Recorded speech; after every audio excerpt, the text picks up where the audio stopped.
Welcome to the noon hour, Soccer's in Session Live, presented by our friends at Kaiser Permanente. Kaiser Permanente for all that is you. Great to see everybody last night out at Tom Robinson Memorial Stadium for our opening playoff matchup of round number 2, where it took a while, but it was North Gwinnett over Mill Creek by the final of 2-1. That's day number 1. So let's get into day number 2. We are officially in a no-dilly, no-dally zone. So for this one, we go to River Ridge and catch up with head coach Phil Thomas and find out what's going on for a team, coach, that has had a bullseye on its back, its front, and pretty much figure out wherever the bullseye can be placed. You've got it. Thanks for coming on for the noon show. Absolutely. Thanks for having me. So when it comes to national rankings, I know that a lot of folks, depending on the poll, will sit there and say that you're top 5, you're number 2, you're number 1, you're this and you're that, number 1 in Georgia, number 2 overall. How do you try to make sure that the players don't get wrapped up in rankings and just try to focus on the task at hand, knowing what the internet is today and what social media is today? How do you and the staff try to combat that to make sure they focus on what's important? Yeah, so early on in my coaching career, I would try and ignore it and keep it from kids. And now I've done a complete 180. We talk about it. We talk about it. There's a responsibility.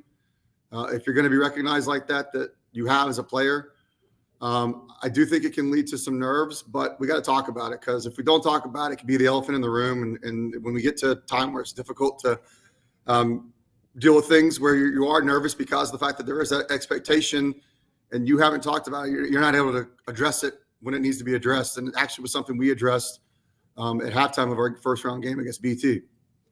17-1 right now, 6-0. You ran through region. You're the top seed. You beat BT 4-1. And now you have coming up in 2 days' time, a very, very tough Gainesville side that is going to be visiting you at River Ridge. What has film study been like, and what has study hall been like getting ready for this matchup against the team that shut out East Paulding in a 2-3 in the first round? Yes. Gainesville's got some real talent up top. Big striker. Holds the ball well. Their wingers do a good job of combining with him. They're very organized in their back line. That's what film shows us. And they're very disciplined in their 4-5-1 or 4-1-4-1, however you want to approach it. So as far as preparation, we've just been working on some ideas of combinations and speed of play, moving the ball as quickly as possible, and maintaining our discipline also as far as defensively. Not getting caught in one-on-ones, making sure that we have pressure cover properly. So, yeah, we're excited about the challenge this week, but we definitely look forward to Friday. For someone who has not seen River Ridge play soccer, I know that we had the chance to see them. We had the chance to see you on the network early on against Roswell, and I know that things have changed since that early season non-region action. What did you learn about yourself in season 1, the non-region play, that you applied to season 2 that has you now in season 3 chasing after another deep run and hopefully a state championship there in 6A?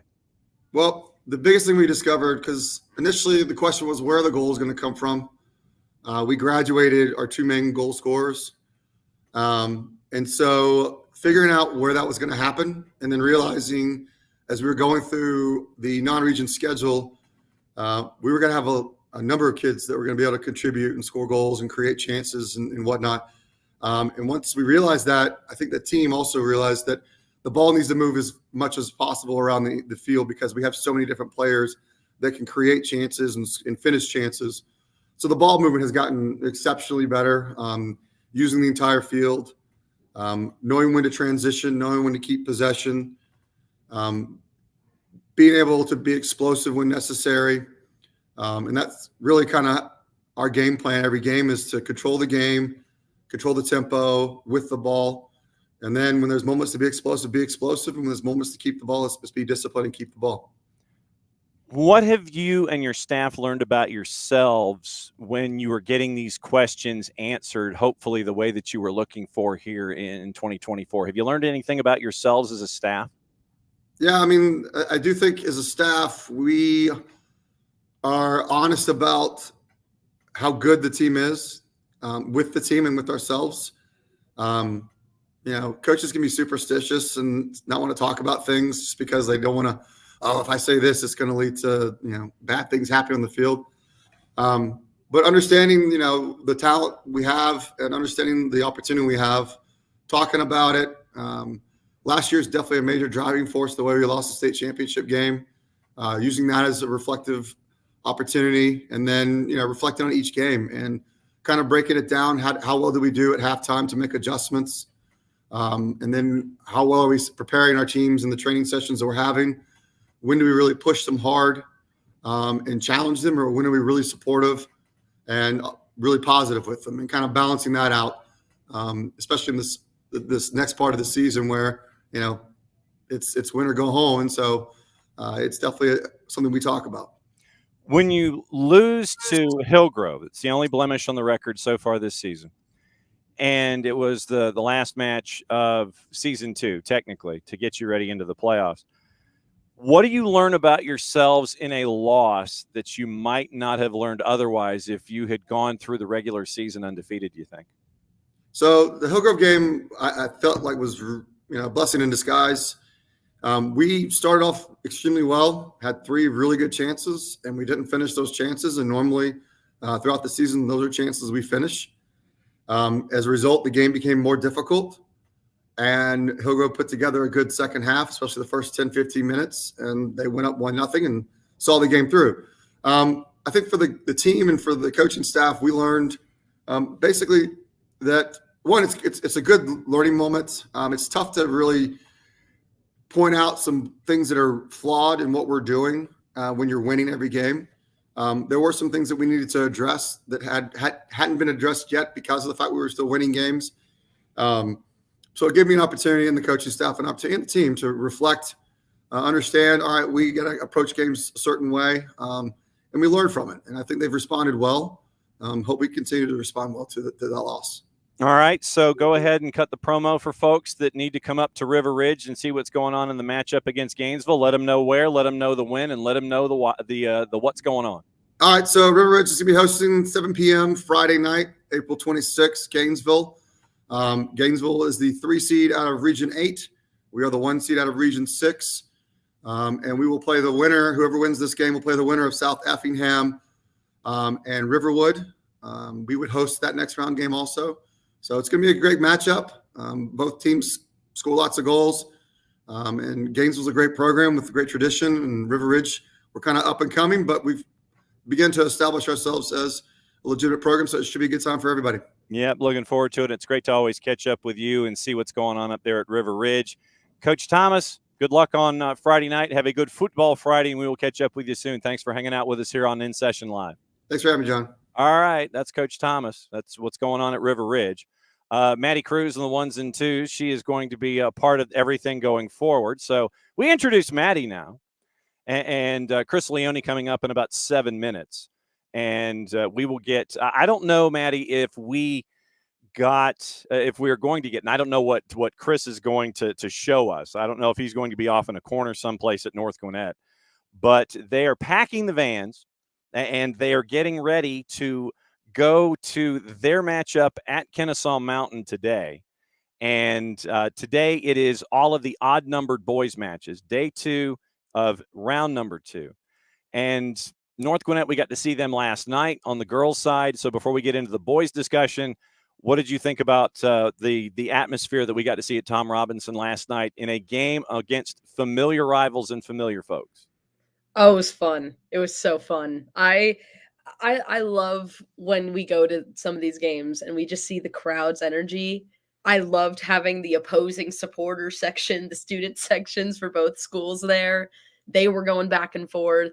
It was such a fun game to watch too. Both teams were really in it. Like it was like a very, it was just a good game. It was just a good game. Words can't describe it. It was a fun atmosphere. It was a good game. it was everything you wanted out of a playoff atmosphere if for the state of Georgia. I think it's great. I loved it. I thought it was so fun. Yep. And so on the boys' side of things, obviously we got to catch up with Ryan Burkhart. And for those that missed the interview that Jason did on Atlanta Soccer Tonight, you can go to 92.9 The Game and .com, because, if you just went to 92.9 The Game at Colony Square and knocked on their door, where's my Ryan Burkhart interview? They might not know what you're talking about. 929thegame.com, go into the podcast section, go into Off the Woodwork, and it was a great conversation that Jason had with Ryan after the match last night. And after Chris Leone, we'll get into all the finals from last night, and we'll get everybody set up for the matchups for today. But North Gwinnett heads to Kennesaw Mountain. They're a 4 seed, and they beat South Forsyth in a 1-4 matchup, 3-2. And now they get to experience something that a lot of us get to experience on a daily basis, and it's travel. And they're going from Gwinnett County, and they're going over the loop, and they are going from one end to the other. It's like going from like 2 o'clock to 10 o'clock this time of day. They're leaving at 1:30 to go to Kennesaw Mountain. So I don't know what the very experienced computer driving lady is telling them about what direction to go, but leaving at 1:30, you got 4 hours to get there, or 3 really. And so it'll be unique, and a lot of folks get to experience the travel this time of year, and you got to budget for that now too. Yeah. And as someone who does take that route very, very recently, because North Gwinnett is maybe 14, not even minutes away from my house back in Swanee. Mm-hmm. So it is like when we mentioned it last night, he was like, yeah, we're gonna be stuck in traffic on 85. I was like, haha. I was like, I know. I'm well aware. Yeah. I think it's not fun, I will say. Because Kennesaw is like placed like in this such weird part where it's like, I feel like no matter what time of the day it is, you're always going to hit some sort of traffic. Mm-hmm. No matter which way you go. You think you're going like a way that's like, oh, okay, this is a back road traffic.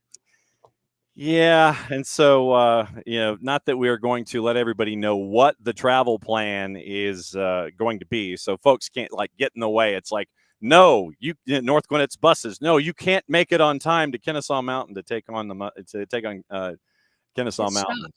You have to stop. No, go that way. And it's like the scene in Animal House where you have the guy who bumps off the band leader, the major, not a majorette. No, it's the dude at the front of the line with the scepter and everything. Might be drum majors, but anyway, he bumps the maiden drum major off, and he takes him down the alleyway, and the band goes down the alleyway, and then even if there's no more room in the alley, then the band has nowhere places to go. So it can't be a situation like that where you can't just get him in the way and figure out what's going on. But it's going to be fun to catch up here with Chris, and since we are in a no dilly no dally zone, we'll find out where Chris exactly is. You're in a classroom. Okay. Hey guys, I'm not in my classroom. I left a couple of kids in my classroom and just moseyed on down the hall. Okay. And Coach Burkhart's watching mine, so. Okay. So much like what happened yesterday, it is a reciprocal note. Yep. Maddie and I are here with you, and I will leave the first question to Maddie, since I know that you have to leave in 75 minutes to go across traffic's version of hell to Kennesaw Mountain. So Maddie, what's on your mind?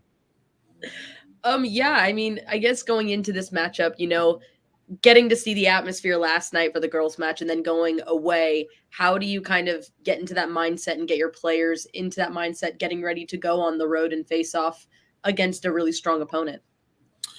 So the way that our schedule's kind of worked out, we've had away games for a while. It's been a minute since we've had a home game.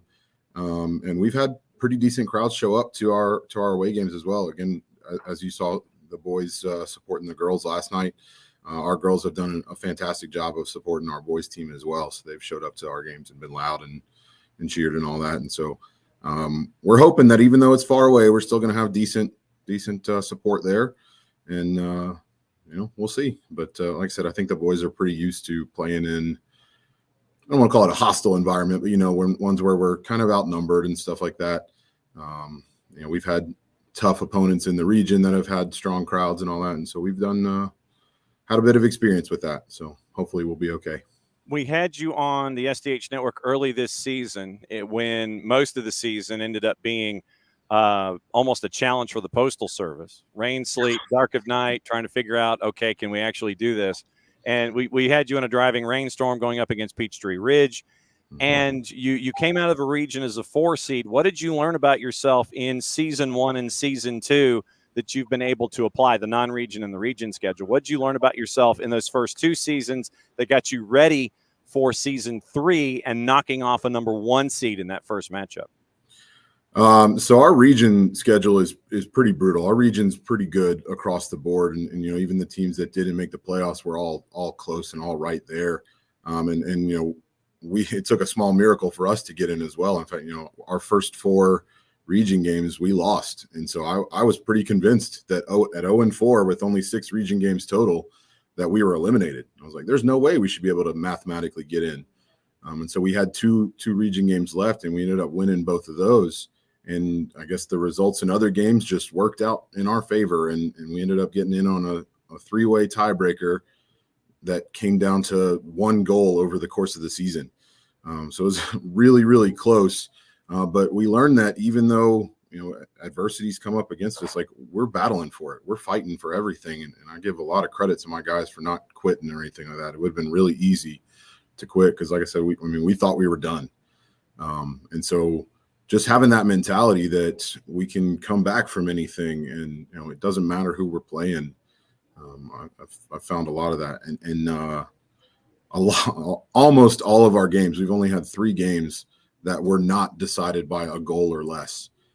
So they've all been nail biters. They've all raised my blood pressure more than they should have.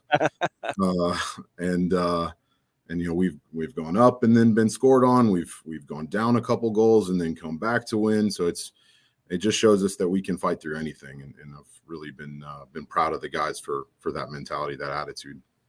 Maddie, go for it. You mentioned nail biter games. Kennesaw Mountain also was a nail biter game as well. They won their match 3-2, just like you guys, to beat that matchup going into this one. Are you anticipating kind of the same thing? Have you gotten the chance to really look at that game and see what they did and how you guys are going to implement that in the next? Yeah, I do anticipate that the game's going to be close. I know they're going to be a good team. I didn't get a chance to watch that particular game, but I heard from some people who were there scouting for me and all that. And again, I anticipate it being a very close game, a very tight game where 2 teams are going to go out and try and play good soccer.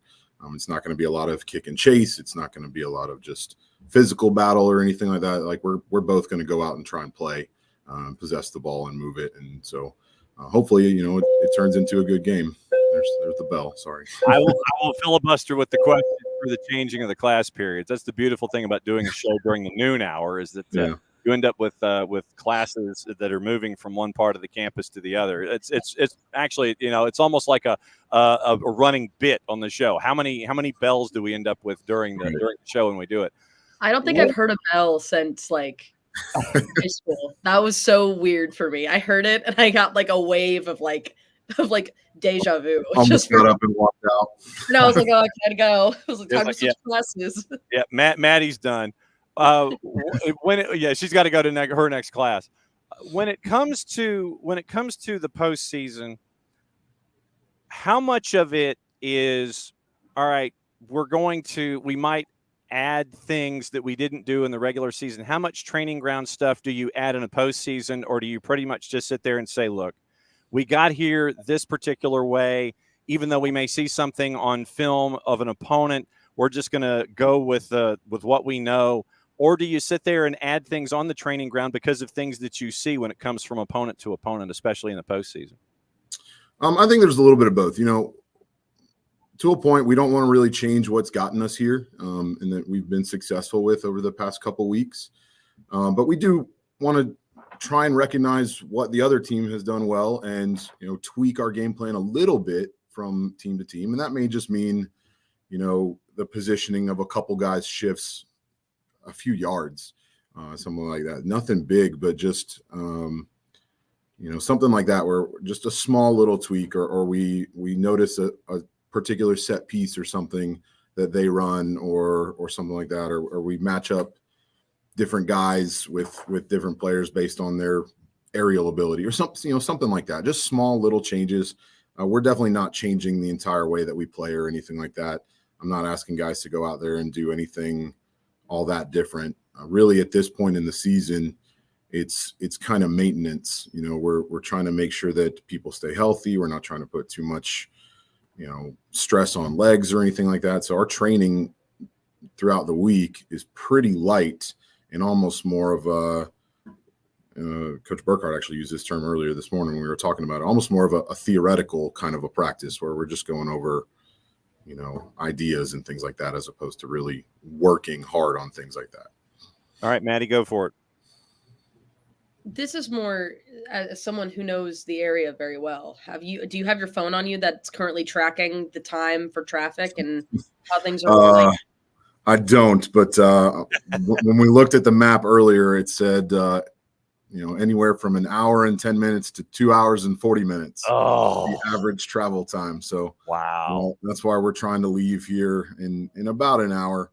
And we're going to try and get over to that area and hang out there for a little bit, get off the bus and stretch the legs, as opposed to sitting on the parking lot of 285. So, because what that does is that adds an extra dynamic to your approach. It's like you have to account for the opponent and the other opponents on four wheels that could prevent you from getting someplace from an hour and 20 minutes to 2 hours and 40. I mean, you said that 2 hour plus number. I was stunned, but I wasn't necessarily surprised.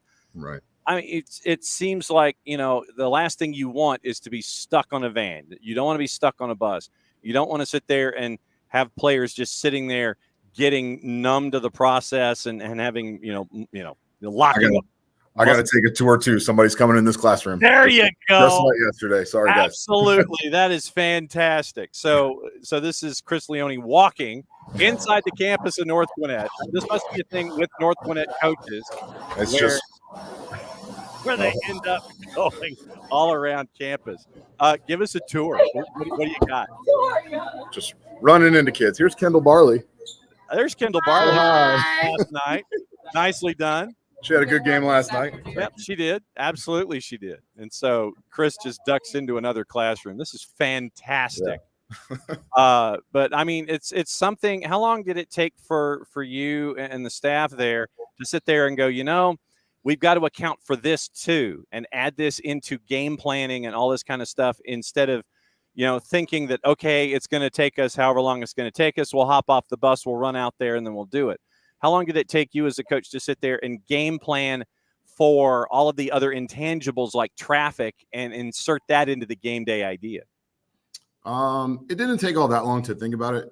As soon as we knew that we were going to be playing at Kennesaw Mountain, we're talking with our AD and with some other coaches who had been over in that area before. And they said, I would leave as early as you can. Try and get out again, get them over there and stretch the legs and don't feel like you're stressed if you're potentially going to be late. I hate being late to anything. So, I think it's just something that we thought about, but it didn't take us long to think about getting over there early. It was more just like, okay, well, what are we going to do once we get over there and how are we going to spend that time and make it effective for us. So how are you going to, and what I meant by it was there like a time early in your career where you almost got burned by traffic and was like, okay, we've got to change our approaches here and we have to account for it? Was there a time early in your career where you almost got burned on it? Not usually. Again, I physically hate being late. Like it bothers me so bad. And so when anytime we're going anywhere, I plan on stuff like that, just anything that could happen badly. And we usually get wherever we're going with plenty of time to spare. Because again, I'd rather get there and take a little bit of extra time to get ready to go than be stressed getting off the bus and not have enough time to warm up or something like that. Last question for Chris Leone goes to Madison Cruz. Oh my gosh, I get the last question. This is awesome. Dude's got to pack a van. He's got to go. He's got to get to Kennesaw Mountain and be there before like Saturday morning. I think my question, it's kind of fun. It's interesting getting to talk to a lot of the coaches throughout this year. It's always so interesting and so nice to hear that a lot of you guys really do talk to each other and you guys collaborate a lot. You help each other out. What is it like to have such a strong community like that with those high school coaches and being able to just like trade off and have some fun moments? And then when you go on the field, it's business, but you have those relationships to build from. I mean, it's awesome. It's just like any other. I'm sure you guys do it with other people who are talking shop and stuff like that. Like it's really good to be able to bounce ideas off of people that have different experiences than you and that you trust and things like that. So again, the girls played Mill Creek last night, and all of us are really good friends. And like we've talked back and forth. And Coach George, who's over there on the boys' side, he and I have known each other for a long time. We worked together. Before we were both at the schools that we're at now, when we were both at Brookwood. And so things like that, like we're sitting over there talking about our games moving forward and everything like that. And while their game is going on, and it's really nice to be able to have, again, people that you trust in around your profession, that, like you said, you can bounce ideas off of and everything. So raised in Gwinnett, played in Gwinnett in the county, in the high school system there, coaching in Gwinnett. Chris Leone, the head coach at North Gwinnett. He's going to be driving the vans over to Briscoe Field. They're going to grab the charter, and they're going to charter from Briscoe Field to McCollum Field and have the limos ready to go at McCollum, so they have the quick drive to Kennesaw Mountain to take things on this afternoon. That's how you're traveling, right? Something like that. Yeah. No, I think just the big yellow school bus and hopefully there's air conditioning. Yes, yellow hounds from North Gwinnett to Kennesaw Mountain. Chris, may everything get there in one piece. Have a great match today against Kennesaw Mountain. We'll catch up with you soon, my friend. Thanks for everything. Last night rolling out the red carpet for us for our SDH match of the week on the girls' side. Good luck on the boys' side this afternoon. Thank you very much. I appreciate y'all having me and all the coverage that we've had. It's been fantastic. So thanks. Really, so there goes Chris. He's going to go get lunch and go pack a van. And so what they're going to do, they're going to hop in the limos. Or the vans, and they're going to go to Briscoe Field. They're going to get a charter. They're going to get a chartered plane, and they're going to fly like 7 minutes to McCollum Field over there in Kennesaw, right near Kennesaw Mountain's campus. It's like Kennesaw Mountain and Harrison. They're right there, right next to McCollum on 41. So that's how they're getting there. No, it's going to take them a while. So that's why they're leaving at 1:30, and that's where we are. All right, time to go through the brackets and what happened yesterday. And Maddie, do you have your brackets ready? I have a tab open with a bracket. Okay, so pull up more as we go. Yes, so we're going to go with the finals on the girls' side, and we're going to start with all the finals yesterday. We do have some carryover with matches today because of teams that had boys and girls getting home dates, and so there was some stuff that was postponed, as Maddie let us all know on the post-game show. So since we were at 7A last night on the girls' side, what happened in 7A girls last night that folks need to know about?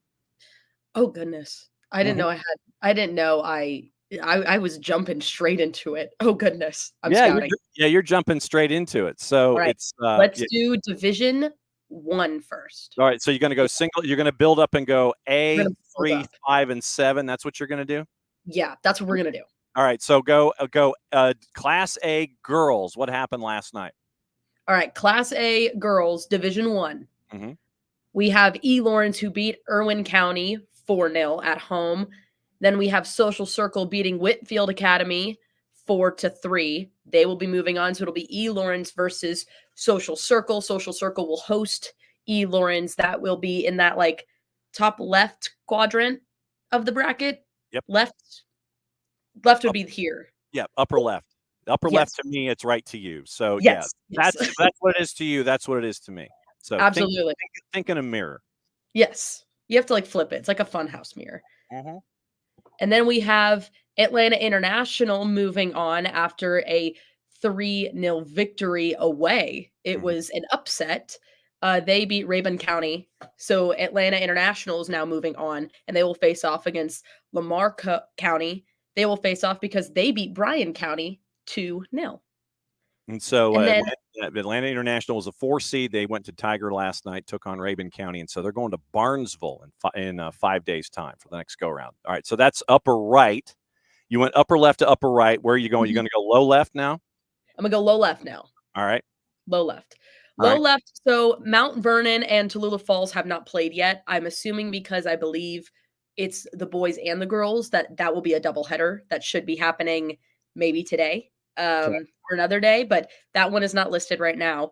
But we have Meter who beat Temple in Yep. PKs. Yeah. Metter won in PKs yesterday. Metter, yes. Metter beat Temple in PKs, and so Metter's moving on. So Metter will face off against whoever the winner is of Tallulah Falls and Mount Vernon. Mount Vernon and Tallulah Falls is a 5 o'clock matchup this afternoon. We're going to have a couple of other matchups this afternoon. 5 o'clock, Lowndes and Campbell. We'll get to that one in 7A. Mount Vernon and Tallulah Falls is a 5 o'clocker. Oglethorpe County at Paideia. That one is a 5:30. And Northview and Loganville, when we get to that matchup, that's the only night game tonight. Northview and Loganville is 7 o'clock. So 1, 2, 3, 4. Sorry, not quite 5, but 4 girls matchups carried over from yesterday, and they will be today. So what's going on in Class A Division 2? Let's do it. Let's go to Click. class. Hit go to that Division tab. 2. Hit that I'm hitting it. Alrighty. So Portal beat Georgia Military Academy 6-0, and that was at home. So Portal is now moving on. And then Aquinas beat Mount Zion 5-0 as well. So it will be Portal versus Aquinas going on, and it'll be at Portal as well. So they will host once again at home, which home field advantage is so important. So you want that. Yep. Moving on, going into that right, the top right, we have Wheeler County beat Dooley County 4-0, and that is also at home. So not a lot of upsets yet. Only one so far that we've seen in Division 1. And then Lake Oconee Academy beat Lincoln County 4-0. So it'll be Lake Oconee Academy versus Wheeler County. That'll be at Lake Oconee. And then we got Atlanta Class beat Chattanooga. Chattahoochee Sorry, County. I got my things mixed up. We have Chattanooga FC tonight. I'm Chattahoochee County. So Atlanta Class beat Chattahoochee County 5-0. So Atlanta Class is moving on, and they will face off against Johnson County because Johnson County beat Atkinson County 1-0. So that was an upset. Yep, it was a team 3. The way that things are in Class A Division 2 is that since they do not have a full 32 team component in Class A Division 2, they seed teams and they go with buys. And so Johnson County was basically the number 3 seeded team, low right in your brackets. They beat Atkinson County in Pearson yesterday. They were the number 2. And so Johnson County, they went on the road. They got the win, and they're having to go to Atlanta Classical Academy as they are the number 1 team in that particular bracket. And so that's how things lay out in Class A Division 2 only. They're seeded because they don't have 32 teams to make the playoffs. They will after reclassification, but this will be the last year for that particular item. AAA girls. What happened in AAA girls? Let's do it. Wait, I'm losing my bracket. These play today. AAA. Yeah. I got my things mixed up. AAA. Let's go to AAA. So AAA, Pike County beat Harlem 3-0 at home. And so Pike County will face off at home against Dawson County because Dawson County beat Stevens County 6-1, a 7-goal game. Crazy. Yep. And then let's go to the right side. Okay.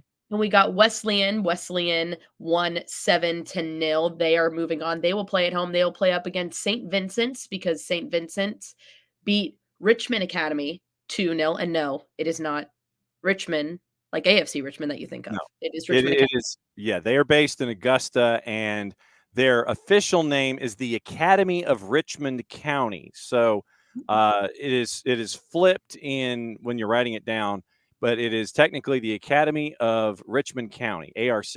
So Richmond Academy loses to St. Vincent's. St. Vincent's goes through as a 2 seed. They're going to travel to Wesleyan. We've had Wesleyan on the SDH network playing against Calhoun. It was one of our spring break games. And Wesleyan, very, very prolific offensively. They've scored 17 goals in the first 2 rounds. It will be really interesting to see what happens on Spalding Drive in Norcross in 5 days' time when St. Vincent's visits upper right in AAA. What happened on the lower half of the bracket? Lower half of the bracket, Savannah Country Day beat Morgan County. That was going to PKs. I saw it and I did. saw 2-2 and I got confused. It went to Yep. PKs. So Yep. Savannah Country Day, they will be moving on into the quarterfinals, and they will be facing off against Oconee County because they beat Lumpkin County 4-0.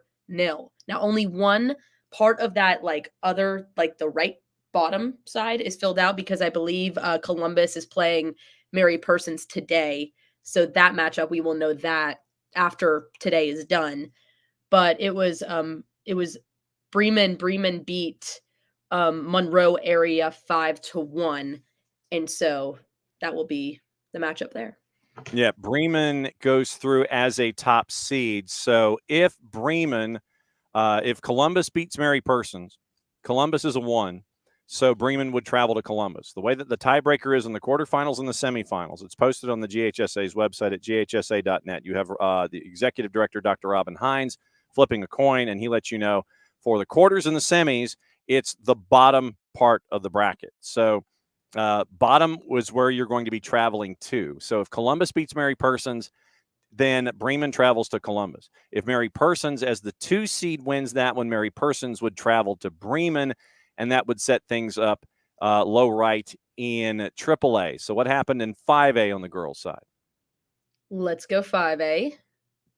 Let's look. All right. So it was Tucker and Northside. And so Northside beat Tucker 4-1. That was another upset. Northside came in and beat Tucker at home. Crazy. A couple upsets. As we got up the bracket, a couple more upsets came in.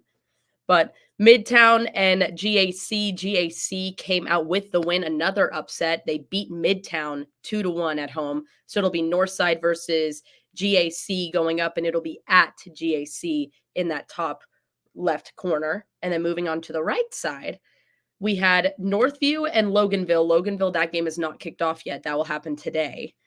And then also yesterday, McIntosh beat Chambly 1-0 at Chambly. So McIntosh will move on, and whoever wins against Northview and Loganville, they will go to face them off at McIntosh High School.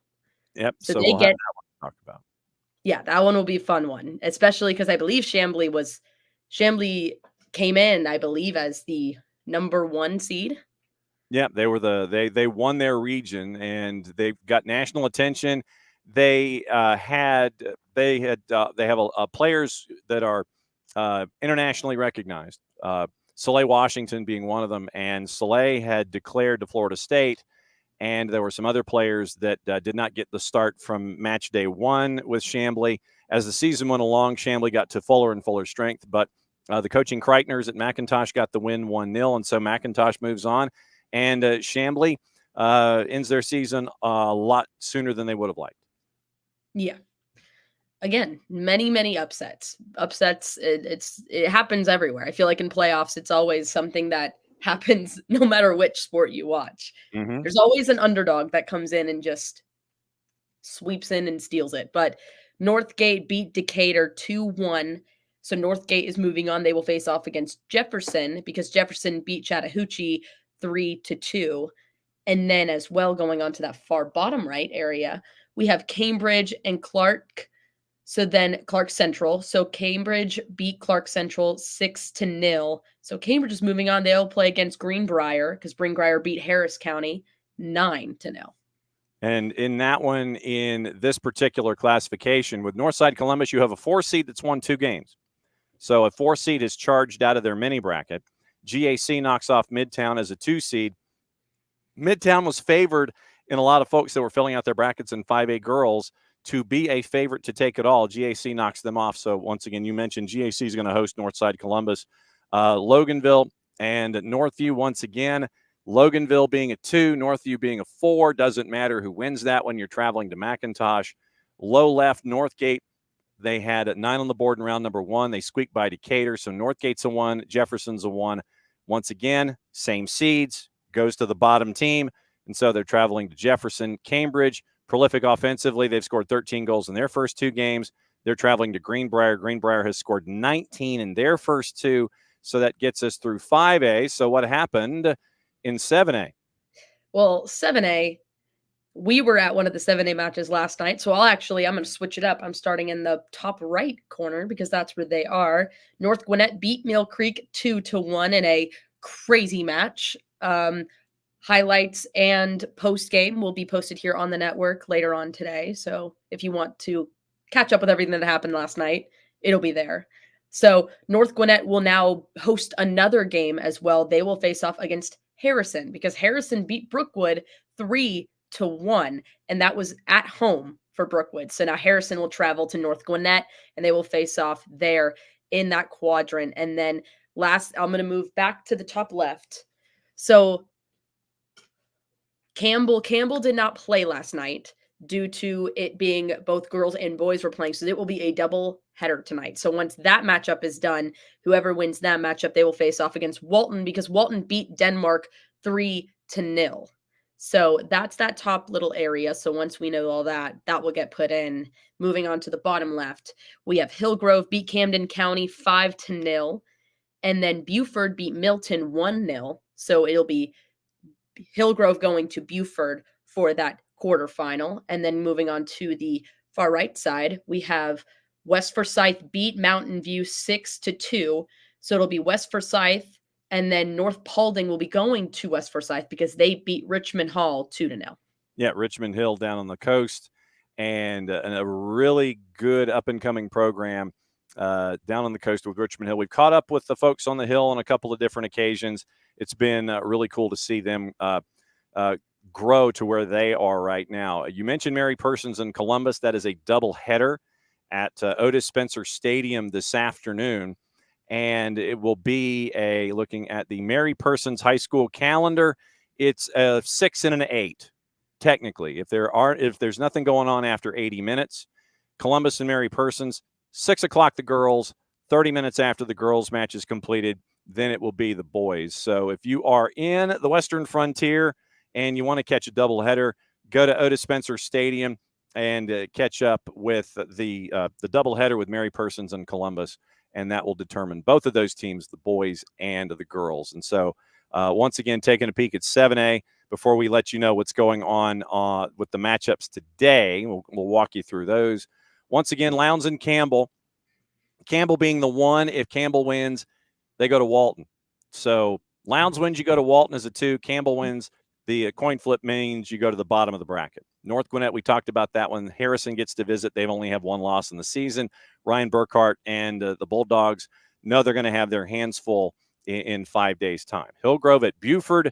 Buford continues to work their way through the left-hand side of the bracket. Hillgrove saw them in the first round have no problem with Pebblebrook in a rain-lengthened match. Sorry, a thunder and lightning lengthened match. And so Hillgrove they've got 15 goals on the board in their first 2 games. They're going to travel to Buford, and then West Forsyth hosting North Paulding. And West Forsyth as the 1 seed, North Paulding going on the road all the way down to the coast. So that sets us up for today. And we'll go to the boys' side of things and let everybody know what's going on. So we will close off our girls' bracket and go to the boys' brackets and find out what's going on as Maddie walks us through the brackets today. And I guess we're going to start in Class A D1 boys and go up. Yes. All right. So Class A D1 boys, what's going on? Absolutely. I'm trying to remember if it's an even or an odd day today. Well, it's the odds. It's the other half of the equation. So since we had odds girls yesterday, it's odds boys today, and it will be evens girls tomorrow and evens boys in day number 4. So that's where we are. Got it. Okay. So Class A Division 1 for boys. For today, E. Lawrence will face off against Brooks County today. Mm-hmm. That will be at E. Lawrence. And then you have Padilla hosting Albert County. And so that will be at Padilla. And then Paideia, excuse me. And then we have Barrow will be at home. They will be bringing in Whitfield Academy. That will be today as well. And then Lamar County will be facing off against Metter as well. That will be at Lamar. So Metter will have to go there. That'll be a fun matchup as well. Then we have Woodville Tomp will be at home, and they will bring in Temple. Temple will be going there to face off against them today. Tallulah Falls will be at home and they'll face off against Mount Vernon. And then you have Atlanta International will be hosting Rabun County. And then you have Bacon County will be hosting Jefferson County. So in Class A D1, East Lawrence, they won by the 10-goal margin in their round number 1, as did Brooks.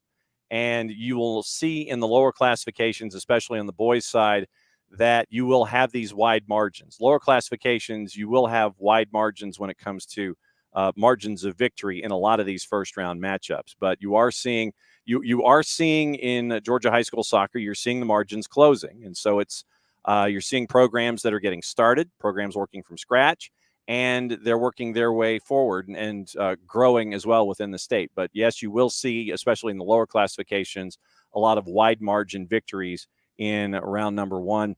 Like I said, Brooks County had theirs was 10. East Lawrence had theirs. It was 10.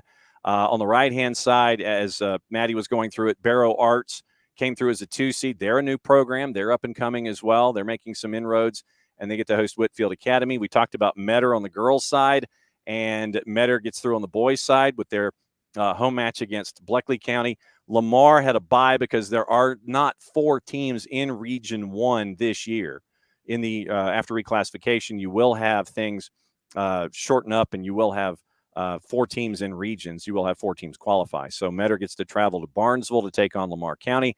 Woodville Tompkins, you're used to seeing them as a basketball power in the Savannah area, but now you're seeing them in soccer now as well. And for Temple, this is what my dear friend Tommy Palmer used to say was a pack a lunch and a dinner trip, because Temple is out I-20 like you're heading to the Alabama border. It is one of the last exits as you're heading out toward the Alabama line, and they have to go from one end of the world. They got to go from Temple. They have to go from Temple, Georgia, to Savannah, basically, to play this matchup against Woodville Tompkins. And they probably left a couple of hours ago, and so it was probably a good breakfast for the Temple Tigers. And they're heading to Woodville Tompkins to take on Woodville Tompkins. Mount Vernon and Tallulah Falls. We talked about that one, and so. We know that Tallulah Falls, once again, a very, very small program in Class A, and they are now into the second round. They put up a big number in round number 1. Low right, Rabun County, we talked about them on the girls' side. Atlanta International put up a big number in round number 1. Then Jeffco beat Claxton. Bacon County, once again, Region 4 did not have 4 teams that were playing soccer, so Bacon County got the first round bye, and so it will be Jeffco and Bacon County in round number 2 today. Class A Division 2 boys, what's going on? They're playing soccer. Yes, they are. Yes, they are. Absolutely playing soccer. Sorry, I was buying time for me to click through it to get to where I need to go. Nothing wrong with filibustering. Absolutely. Okay, so Lake Oconee Academy will be hosting Atlanta Classic. They will be at Lake Oconee Academy today. And then you have Wheeler County hosting Towns County today as well. And then you have Montgomery County hosting Macon County. Georgia Military will be hosting Wilkes. Yeah, Washington Wilkes, right. Washington Wilkes. Uh-huh. Thank you. You can't if you try to put the whole thing on there, you're going like into margins and things like that. Yeah, well, because I'm like looking at some of them and I'm like, is it what I think it is or is it not what I think it is? So I don't want to say it wrong. So I just am saying the abbreviation. Go by the abbreviation that's on the bracket. Absolutely. All right, that's the upper half, the lower half. Awesome. So we got the lower cap. We got Fugues Academy will be hosting. Oh, the Fuji's Academy. The Fuji's Academy. They will be hosting Aquinas. Our friends from Aquinas. You had it. We saw Aquinas on the boys' side or the girls' side. So they will be facing off on the boys' side as well. They will be going home there, so they will be the visitor, and so that will be a fun one. And then we have Atkinson County hosting Mount Zion. They will be at Atkinson County High School, and that will be another fun matchup. Yep. And then we have Eccles County hosting Portal tonight as well. And then we have Christian Heritage hosting Chattahoochee County as well. Yep. So looking at Class A D2, some familiar faces on both sides where Atlanta Classical Academy, they had a 6-goal win in round number 1. Lake Oconee Academy, because they were seeded higher, they were a number 1 or a 2 seed. they got the first round bye. Once again, we talk about how there's not 32 teams in Class A Division II, so they go to a seeding system, and they drop folks in. I think it's 28 teams that are in the Class A D2 brackets. Towns County, Wheeler County. We mentioned Wheeler County in on the other side of the equation with the girls. Macon County and Montgomery County. Montgomery County was the 2 seed in the upper right-hand region, upper right-hand bracket. GMC and Washington Wilkes. Washington Wilkes put up a number against Trutland. They won by 6. And then Fuji's Academy is another great story. Team number 2 seeded out of area number 4. And Atkinson County. Here's your piece of intel on Atkinson County. Once again, both teams seeded highly, both boys and girls. The boys head coach at Atkinson County High School, I caught up with the AD Carl McGowan yesterday, is their cross-country coach. So you have a female coach for the boys soccer team. And what she tries to do is she tries to have the cross-country athletes involved in the soccer program as a way to try and cross-train their way through a calendar year. So very, very cool stuff with Coach McKinnon down there at Atkinson County. Area 1, team number 1, so the number 1 seed low left.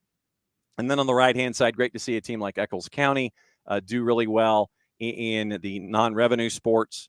And they're the number 2 team in the low right bracket. They get to host Portal. So for Portal, it is a pack a lunch and a dinner trip. And you mentioned Chatco and Christian Heritage. So you're going from Casita to Dalton. And that is, once again, yet another pack a lunch and a dinner and possibly a midnight snack trip. So it'll be a long day for folks in a Class A D2. What's going on in AAA? Alrighty, in AAA, Pike County will be hosting Thomasville, and Sandy Creek will be hosting Brenman, and then Wesleyan will be hosting Oconee County. Morgan County will be hosting Peach County. I didn't even know we had a Peach County in Georgia. Yeah, Ooh. yeah, we do. It is Fort Valley. So basically, you travel 75 south, and you are south of Macon, heading toward Warner Robins, and you have the choice of going west, and you go to Peach County and to Fort Valley, or you go east, and actually you pass through Fort Valley down 75 as you're heading south toward Florida, or you can go east and go to Warner Robins at one of the exits. But literally there is the Georgia 49 exit is where you turn right at the off-ramp heading south, and you go into Fort Valley. Fort Valley, by the way, is where the Bluebird buses are made. All the Bluebird buses. They have a Bluebird bus factory in Fort Valley. It's one of the things that Fort Valley is known for, other than the peaches and the Lane Orchard. But yeah, they construct the Bluebird buses. All those yellow hounds that you see driving kids around, they're Bluebird buses. They're made in Fort Valley, Georgia. Nice. But moving on, the more you know graphic, I guess. Right now. a little quick fact. Yes. You learn something new every day. Mm-hmm. Moving into the bottom half, we have Savannah Country Day hosting Richmond Academy. I believe another matchup like that we've seen. And then Hebron Christian will be hosting Dawson County as well. And then we have Kalula Christian hosting Monroe area. Mm-hmm. And then Columbus hosting Mary Persons. Yeah, we talked about that doubleheader that's going on. So recapping AAA, Pike County doing really well on both the boys and the girls sides, hosting Thomasville. Sandy Creek gets Bremen. Oconee County, upper right, gets Wesleyan. Wesleyan and Oconee County both put up big numbers in round number 1. Peach County's at Morgan County. ARC gets to travel from Augusta to Savannah. Dawson County goes to Hebron Christian. And Monroe area to Coahulla Creek. So it's basically going from halfway between Atlanta and Athens out 78, having to go all the way to Dalton. So they probably have left, and they're on their way to Coahulla Creek, the Monroe area Purple Hurricanes, and Mary Persons and Columbus. We talked about that doubleheader. So 5A, what's going on? 5A, let's scout. Yes. If my thing would load. There we go. It worked now. I love my MacBook, but sometimes it doesn't do what I want it to do. It does not behave. It does not behave. Alrighty. So in 5A, we got Eagles Landing hosting Chamblee tonight. Jason's keeping an eye on. Absolutely. And then we have Midtown hosting Centennial. And then moving on to the right side, we have Cass hosting Chapel Hill. And then Tucker hosting Northgate. You have Clark Central hosting Dalton. McIntosh hosting Cross Keys. You have Harris County hosting Decatur. And you have Chattahoochee hosting Heritage. Heritage Conyers. And there's a Heritage Catoosa and a Heritage Conyers. This is the Conyers variety. But yeah, Chamblee and Eagles Landing. Jason, the Eagles Landing High Alum, is going to be keeping an eye on that one.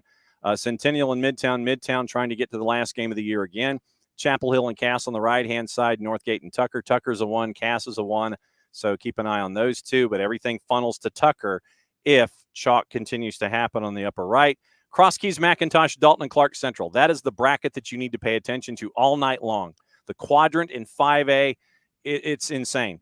McIntosh, 6 on the board in round number 1. Cross Keys, we got to see them this season on the SDH Game of the Week. Dalton and Clark Central, 4 heavyweights, 1 quadrant, insane. Keep an eye on that one. And then low right, Chattahoochee is the 1 seed.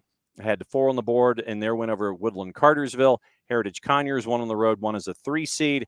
Harris County, 1 is a 3 seed at Warner Robins, and then Decatur beat Greenbrier. So that's what you have in 5A. The last bracket to look at, 7A boys. What do we know? 7A boys. Let's look. Let's do it. Listen. This is my alma mater. We got Campbell hosting South Gwinnett, Walton hosting Lambert. Mm-hmm. Hook 'em horns. There you go. That's what I figured. We have Discovery hosting Osborne. Uh-huh. Grayson hosting Coweta. East Coweta. Yep. Yes. And then we have Archer hosting Carrollton. Collins Hill hosting Milton. That will be actually a good one. Yep. That one I'll have to keep an eye on for because that one will be a good one. Then obviously we have Kennesaw Mountain hosting North Gwinnett. And then Pebblebrook will be going to Colquitt County. Yep. Yeah, the Colquitt County heading down to Moultrie and the Hog Pen. So 7A, South Gwinnett and Campbell. South Gwinnett posted a big number at Richmond Hill in round number 1. Lambert and Walton. I know that Maddie's paying attention to that one. Upper right, Discovery as the 1 seed. Everything is funneling to them. So Osborne has to go on the road. Grayson is the 1 seed. Everything is funneling to them for the next round because, once again, remember, your brackets go to the lower seed if everything is tied. Low left, Carrollton won in an 8-round shootout as a 4 seed over Hillgrove. And Carrollton wins at 8-7 in the PKs after regulation finished at 2. They go to Archer as a 4 seed. Milton takes on Collins Hill. Collins Hill got a shutout of North Cobb in round number 1. Kennesaw Mountain, North Gwinnett. We had Chris Leone on the show in hour number 1. Pebblebrook and Colquitt County. Colquitt County is the 1 seed. They knocked off Brookwood at home in Moultrie in round number 1. Pebblebrook is coming to town, so we'll see what happens low right. And once again, thanks to Chris Leone for letting us know what's going on at North Gwinnett. And in 2 days' time, it'll be River Ridge. And it was great to catch up with Coach Thomas as well and find out what's going on with the number 2 ranked team in the country in some polls. So that one was fun. Final thoughts before we get out of here for another round of Soccer's in Session as we get ready for Atlanta United 2 and Chattanooga FC. Oh, gosh. So much soccer is happening. Oh, so much soccer is happening. I look at my phone and I look at the calendar and it's literally every hour of every day. It's soccer, this league, that league. Keep it going. There's the calendar. There it is. Mm-hmm. I have to fill out mine. Every time I look at it, it's from last week and I haven't filled her out yet. So I have to do that today. But good fun stuff. I'm excited. I love playoffs. I think getting to be a part of my first Georgia playoffs for soccer, it's been a lot of fun so far, and I'm excited to see where all this goes. No doubt about it. That's another go-round of Soccer's in Session Live presented by our friends at Kaiser Permanente. Kaiser Permanente for all that is you. We're going to track down coaches. That is our vow and promise that we will have coaches in the noon hour, get you through your brackets, get you through all your stuff. But yeah, round 2, day 2, that is where we are. We will once again tomorrow be in Perry. Jason will be in Perry for Trinity Christian. And for Perry, that is a 6 o'clock kick. So he'll be on the air a little before 6 o'clock here on the SDH network. That's Madison Cruz. That's Madison Cruz. See, I have to think about this this way. So that's Maddie. I'm John. Thanks for hanging out with us for another round of Soccer's in Session Live presented by Kaiser Permanente. See you tonight from Kennesaw for MLS Next Pro here on the SDH network. Mucho platiel, play it safe. It's the end of the show, and if I hit the right button, that means I get to do this and close us out. So that way we can get some lunch. We're out of here.